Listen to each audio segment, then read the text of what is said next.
आरक्षण सोडत 2 डिसेंबरला अंतिम होणार आहे। 11 नोव्हेंबर रोजी मुंबईच्या 227 प्रभागांसाठी आरक्षण सोडत काढली जाईल। 28 नोव्हेंबरला अंतिम आरक्षण जाहीर केले जाईल, तर 14 नोव्हेंबर ते 20 नोव्हेंबरपर्यंत सोडतीवर हरकती आणि सूचना मागवल्या जातील, तर 21 नोव्हेंबर ते 27 नोव्हेंबर 2025 पर्यंत हरकती व सूचनांवर विचार करून आयुक्त निर्णय घेतील। फलटण उपजिल्हा रुग्णालयामधील महिला डॉक्टर आत्महत्या प्रकरणातील मुख्य संशयित आरोपी पोलीस उपनिरीक्षक गोपाल बदने यांनी पोलिसांना शरण येण्यापूर्वी मोबाईल लपवलेला होता। त्याचा शोध गेल्या 4 दिवसांपासून पोलिसांकडून सुरू होता। आता या तपासामध्ये सर्वात महत्त्वाचा पुरावा असलेला गोपाल बदनेचा मोबाईल त्यानं आपल्या नातेवाईकाकडे लपून ठेवलेला होता। चौकशीमध्ये त्यानं अनेक वेळा पोलिसांना गुंगारा देण्याचा प्रयत्न केलाय। अनेक वेगवेगळी कारणं देखील या चौकशीमध्ये बदनेने सांगितली।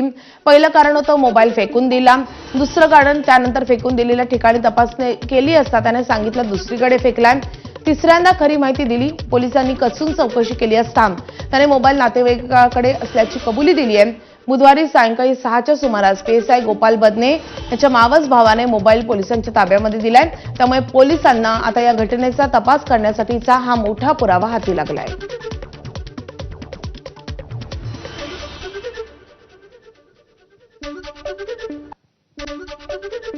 फलटण महिला डॉक्टर आत्महत्या प्रकरणातील आरोपी पोलीस उपनिरीक्षक गोपाल बदने आणि प्रशांत बनकरला आज दुपारी फलटण अतिरिक्त उपजिल्हा न्यायालयामध्ये हजर केलं जाईल। त्याचबरोबर दिगंबर आगवणे याला देखील आजच्या फलटण येथील कोर्टामध्ये हजर केलं जाईल। दरम्यान आजच्या सुनावणीमध्ये कोर्ट काय निर्देश देतं हे पाहणं महत्त्वाचं ठरेल। साताऱ्यामधल्या फलटणमधील डॉक्टर तरुणीच्या आत्महत्या प्रकरणानं संपूर्ण महाराष्ट्र हादरून गेलाय। याच प्रकरणी दररोज नवनवे खुलासे समोर येत आहेत। याच दरम्यान ठाकरेंच्या सेनेच्या उपनेत्या सुषमा अंधारेंनी काल पत्रकार परिषद घेत काही सवाल उपस्थित केलेत। मृत डॉक्टर तरुणीच्या हातावर आढळलेली सुसाईड नोट ही तिने लिहिलीच नसल्याचा दावा सुषमा अंधारेंनी केलाय। यावेळी तरुणीच्या हातावरील वेलांटीकडे अंधारेंनी लक्ष वेधलंय।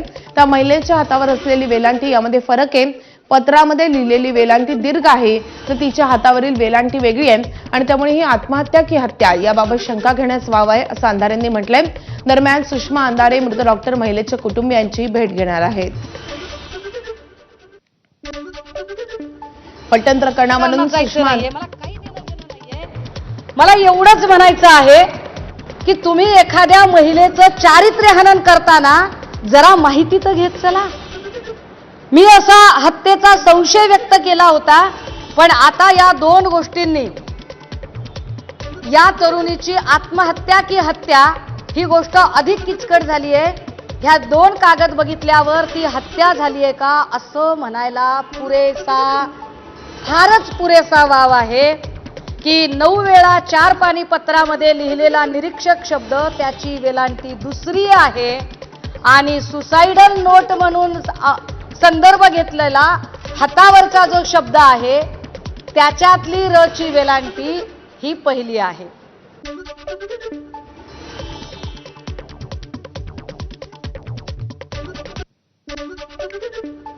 यावेळी सुषमा अंधारेंनी पुन्हा एकदा महिला आयोगावर हल्लाबोल केला।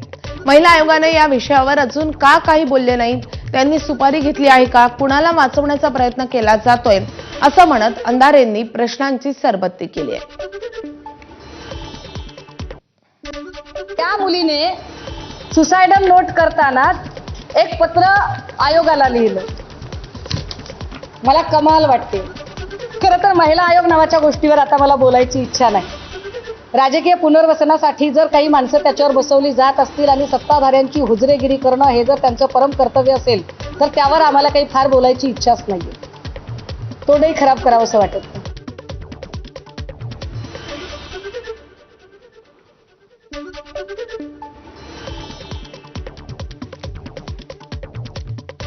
तर सुषमा अंधारेंनी महिला आयोगावर हल्लाबोल केलेला आहे। महिला आयोगावर अनेक प्रश्नही त्यांनी उपस्थित केले।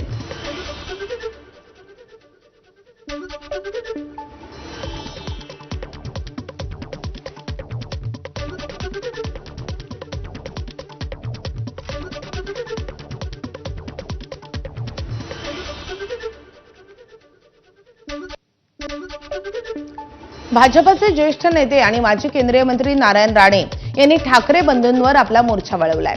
निमित्त होतं मतचोरीच्या आरोपावरून मुंबईमध्ये काढण्यात येणारा सत्याचा मोर्चा। राज ठाकरे आझाद मैदानामध्ये मावतील एवढी माणसं तरी नेतील का, असा खोचक टोला नारायण राणेंनी लगावलाय. तर उद्धव ठाकरे म्हणजे राजकारणातील विकृत व्यक्तिमत्व असल्याची टीकाही नारायण राणेंनी केली आहे.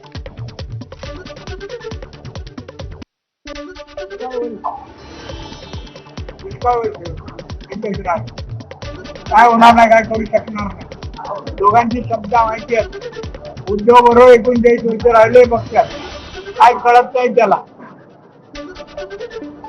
मी काल ते कुठेतरी म्हणालो, राजकारणात एक उत्कृष्ट हे आहे ते व्यक्तिमत्व.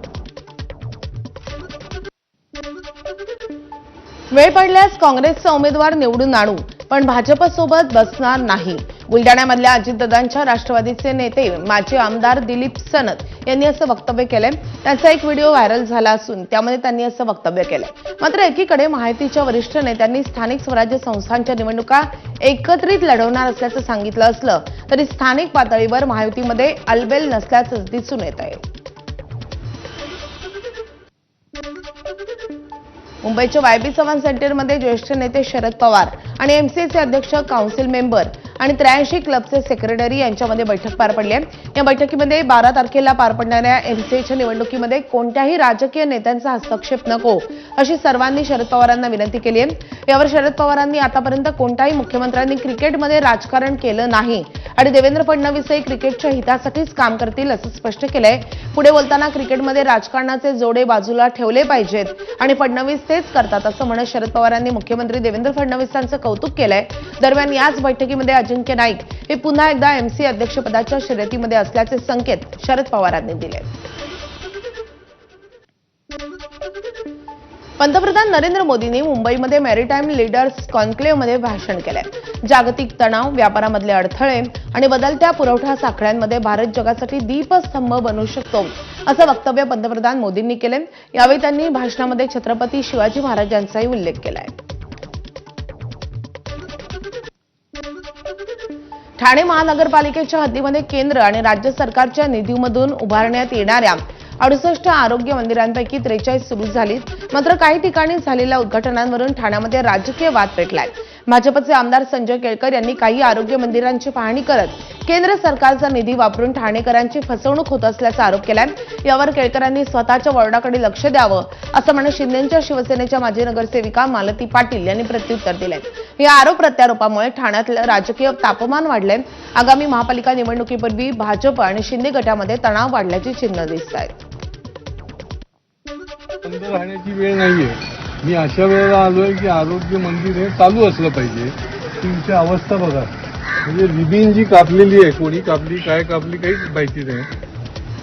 हे शासनाचा उपक्रम महापालिका राबवते. जे कोणी हे घाईगर्दीमध्ये उद्घाटन करतायत ना, त्यांना माझा सवाल आहे की तुम्ही ही क्रूर चेष्टा जी आहे ती बंद करा.